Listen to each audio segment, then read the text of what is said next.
the thing about the Tracy Morgan thing, it's like... That whole thing I thought was bullshit.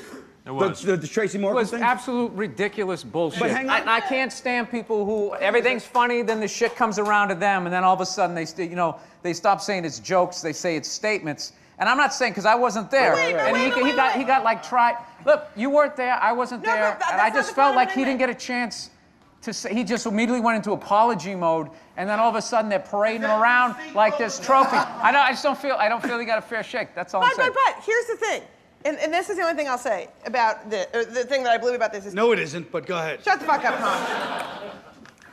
You get to say whatever you want. We all get to, right? Absolutely. But the second it comes out of our mouths, it's no longer in our control about how it's supposed to be interpreted.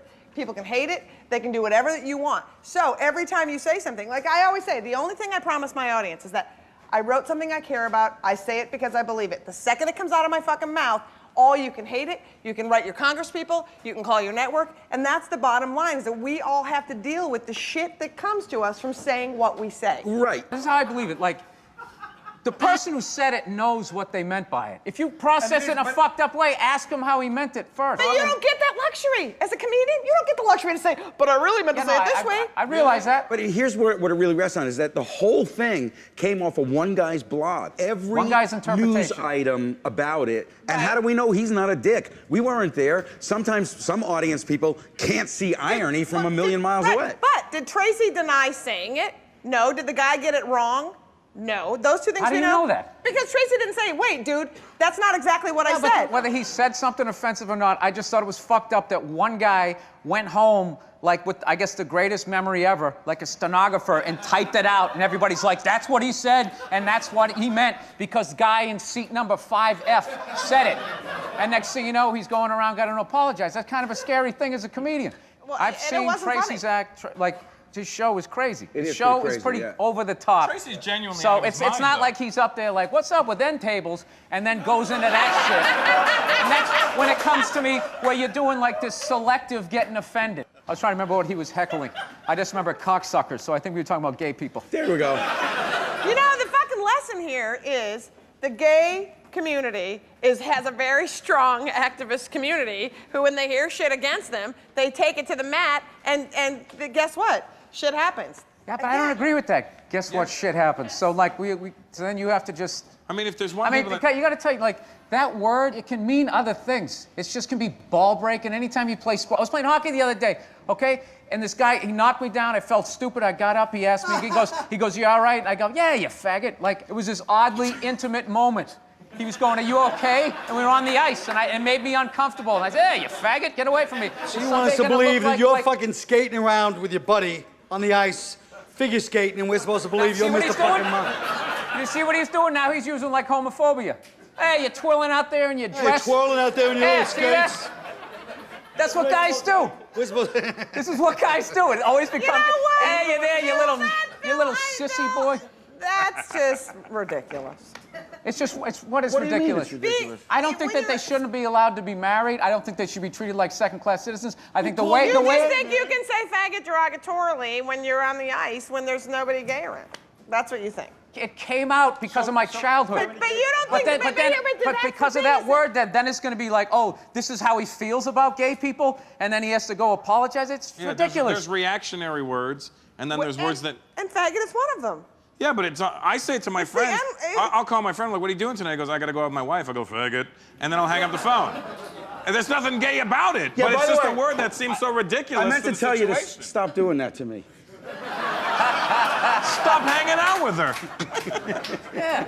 But you said something interesting about when it's individual words. Like, a lot of people will get busted just for using a word, and the context goes away, and the irony goes away, and all that sort of stuff. But you made a really interesting point when I was talking to you for the book Satiristas about how what it does is give a roadmap to racists to not get in trouble, because all they have to do is avoid certain words. Yeah, you can kind of leap across the pond because they just know what not to say, and they can continue thinking it. But wait a minute. But why did that, just out of curiosity, like, why was it that faggot was the word that came to you when he was trying to help you? Okay, now this is the thing. Now, this is the question. You're subconsciously gay, is what she's saying. No, I'm not. I just think that. Why are you judging that? No, but this is what happens, exactly. Exactly, right? No, this right here is these are the questions that they should ask. Rather than saying, you said it, you said it, so it means this. Why did it come? Because of the way I grew up, because of the way guys are. You're not supposed to be, I fell down, are you okay? Yeah, it's like, you're not supposed to. Why does the word, but obviously, he's from Boston. Well, can I, you know what? No, I get that. That's what they say. So why didn't he use the You know what? And one person from Boston's gonna get fucking offended and be like, well, what do you mean by that? We're not all from Southie. And then, how did you mean Boston? You described Boston perfectly. How did you describe it? It's like a racist San Francisco. It's got that nice sort of, if I was gonna live in a city and raise kids, I could do this. It's got culture, it's got the symphony, and then it has all of that. Hey, you fucking quit. It's got all that shit. But you see, when I was growing up in the Bronx, right, which is similar to, vibe as where you grew up. What neighborhood are you from, the Bronx? Pelham Parkway area. Guinea bastard. Go ahead. Yeah. Now the guinea pigs are gonna be upset. Yeah, but when I was a kid growing up in the Bronx, a faggot had we didn't know what homosexual was, like 8, 9 years old. Faggot just meant you wouldn't, press the doorbell and run away. Right. What about George Colin's great routine? What's that? Because when he was growing up, a fag was a guy that wouldn't go downtown with you and beat up the queers. He goes, go home, fag.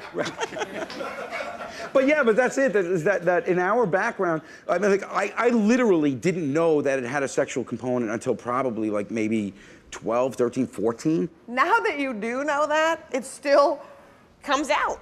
It actually struck me as funny, and I thought it would be a great bit, because the bit is actually two straight guys. You can't have that fucking moment of I was worried about you. Right. You can't have it. You get all weird, dude, get the fuck away from me. You're just not allowed to have that moment. So in the bit, but it has nothing to do with gay people. But then that knee-jerk reaction is, oh, you said that word, let's look it up on the chart. Oh, that means this and it means that, and now you have to go on TV because on the chart it means you meant that when you said it. But when you did that bit, it was really criticizing yourself for not being able to accept some sensitivity from another guy. That's why guys drop dead at 50 from 40 years and not being able to admit a puppy's cute. You just got to keep pushing it down. And it's actually, it's a weakness. But the question Liz asked is the way they should go about it when shit like that happens, rather than having one guy who got offended be like, he said this is exactly what he said, and this is what the fuck it meant. Apologize. Here's your podium. I wanted to get to. That's right. Yeah. See? And look what we got to. We got to someplace interesting. Whoa. Once again, who is determining how somebody's intent is? Who is to determine, hey, the way you said that was mean-spirited. I know a lot of fucking idiots that think a lot of shit is mean-spirited just because it goes against what they believe. Everything is subjective to each audience. So you could say one thing in front of one audience, say the same thing, and those people are offended because it offends them. Just like me. There's shit that offends me. But it's I can't make those determinations. What offends you? All right, this is a bad example, but I wonder when people talk about race, and I've never seen your act, so I don't know. Appreciate that. But Bill, but with Bill, I feel like when you talk about race, it evokes more questions and people talking. So why bring up race if you don't want to have a conversation that goes on further about race? Why just make a joke about, oh, my people are stupid, or my people are cheap, or whatever it is? What's the point of that ultimately? I go for the perspective of culture, because culturally, it's completely different than race. We're outsiders, and when you're an outsider, you have a better perspective of everything, and the more of an outsider you are, the more perspective you gain. But you do this Asian character, phenomenal voices, but I can't believe you don't get in trouble for it. No, because if there's any Chinese people here, they'll know. They immediately come to me and go, that was the best Hong Kong accent I ever heard. And they recognize it immediately. I remember that too, watching when I would watch Def Jam. And if it was a generic white voice, it would annoy me. But if it was a specific white voice, you could picture the guy, and then you'd be like, that shit actually happened. Yeah. That's funny. But if it was just oh, I'm sitting in a chair. Well, yeah. I hated that. But Richard Pryor was the first person I ever heard who was not white do white voices. For the first time in my life, I was in the position of being the culture that is genericized to some stereotype that's really not makes you feel good. I was watching Def Jam. This comic opened up with, "Bitches ain't shit," and I was like, wow. Let's be honest, they ain't shit. I mean, Yeah, but if you really got underneath what he was saying, he was probably just afraid to get into a relationship. You know? I know. Just layers. Hey, Right. I didn't even think of it You that gotta go. way. You gotta go right now. Yeah, I got to 10:30. We started. You gotta go do a show. Yes, yes, I do. Thank you you so for much being for here. having me, everybody. All right, thank you. All right, guys. Thank you. Like I'm a Colin Quinn fan, so I'll allow him to spew his racist hatred. Yeah. I have tickets to Bill Burr, so I have to. Come in for Bill Burr!